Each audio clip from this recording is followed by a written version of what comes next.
Prepare to embark on some of the most amazing political speaking from one Stephen Miller. I remind you in advance, make sure that you are subscribed, that you have notifications turned on, and that you have downloaded the app for immediate notifications when your favorite creators go live on Rumble. And now, behold, Stephen Miller. Last night, Kamala Harris delivered her first major speech after losing the election. She attacked Trump personally, attacked the policies. Any comment from the White House on that? Well, I think it was a great reminder to the American people of just how blessed we all are that the leader sitting in the Oval Office today is President Donald Trump and not President Kamala Harris. It was a helpful reminder of just what a travesty and a tragedy that would have been. It would have been the end of America. And it gives me a chance to bring this whole thing home. If we continued on this road of radical regulation, choking off American energy, sending our supply chains to foreign countries, taxing our economy to death, pushing this cancerous woke ideology on our children, ending merit, ending scientific innovation, ending public safety, allowing, everyone goes to the stores these days, everything's locked up, criminals roam free, law-abiding citizens under the previous administration were punished while gangbangers were given red carpet treatment. Democrats, of course, are still giving gangbangers red carpet treatment. And then the border invasion. If those policies had continued, it would have been the end of the American Republic. And the only thing Americans want to hear from Kamala Harris is an apology for joining Joe Biden. And remember, she was the border czar, joining Joe Biden in aiding and abetting the invasion of our country. And we're never going to stop talking about this because what they did to this country is unforgivable. It is an eternal stain on the Democrat Party. And Dougie's here too. All right, people, I had to blow your ears out at the end of that with Kamala Harris because for those of you who don't know, she did a pay-per-view event last night. I didn't know it was pay-per-view because when I had the luxury of listening to 17 minutes of cackling Kamala talk about everything from Dougie's here. It's like her entire face is transformed even worse than it was when she did her cackling cackle during the election. I listened to 17 minutes of the most insanely idiotic diatribe you can possibly imagine.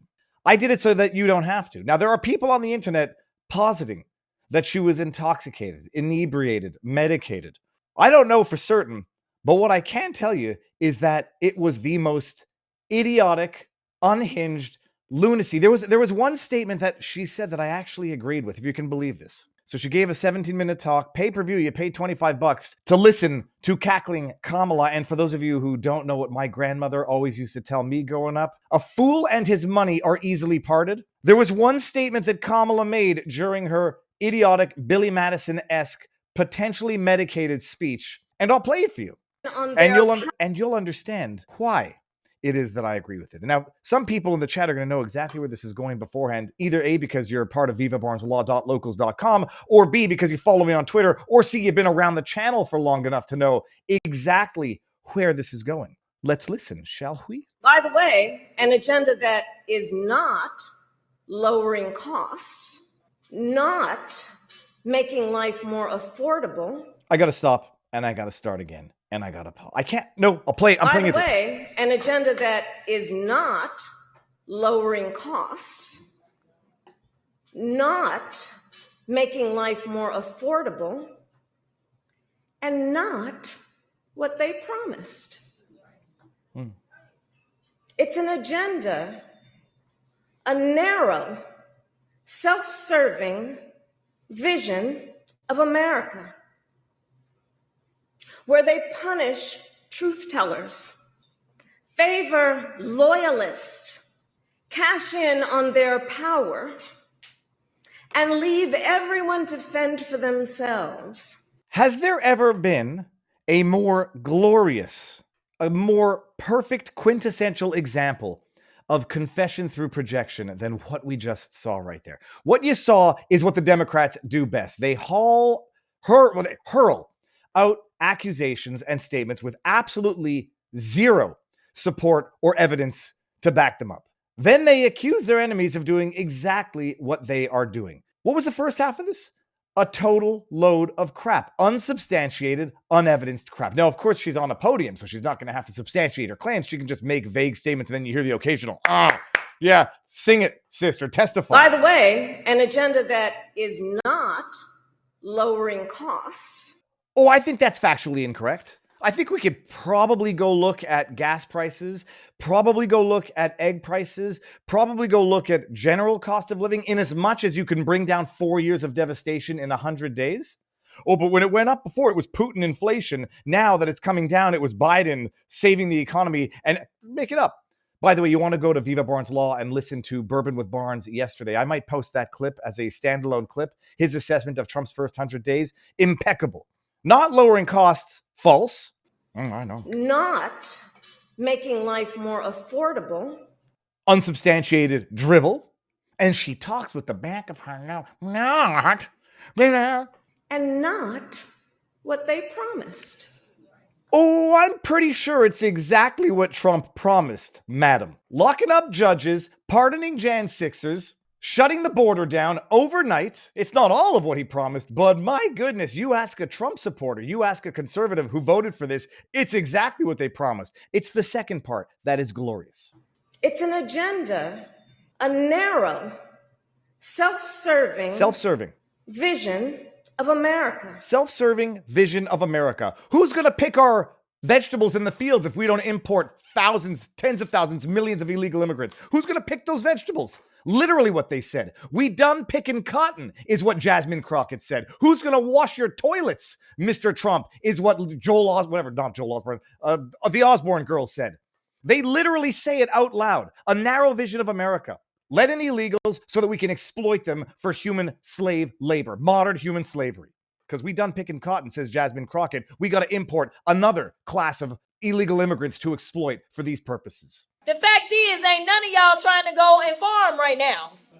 Okay, so I'm lying. Raise your hands. You're not.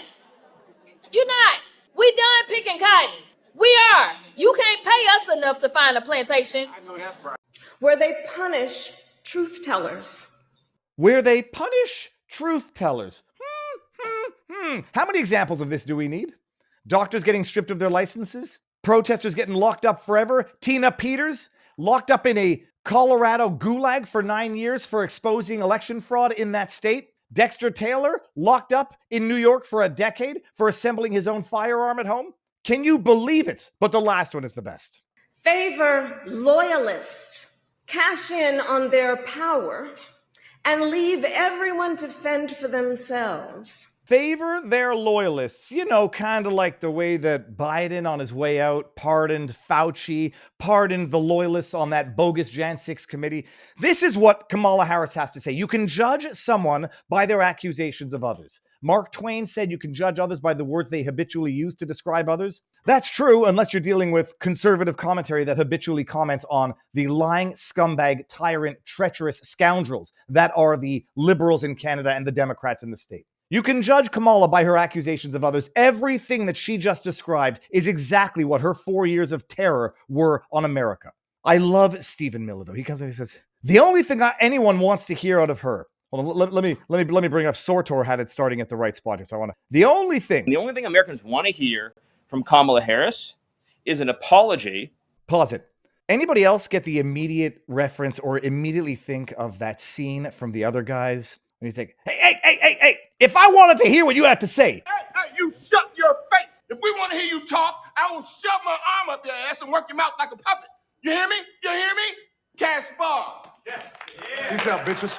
Yeah, by the way, The Other Guys is one of the greatest comedies of all time. It never gets old. Yeah, the only thing anybody wants to hear from Kamala Harris right now is an apology. Donald Trump, in his first 100 days, has done more than any president in his first 100 days, and that consists of undoing 4 years of devastation of the criminal Biden administration.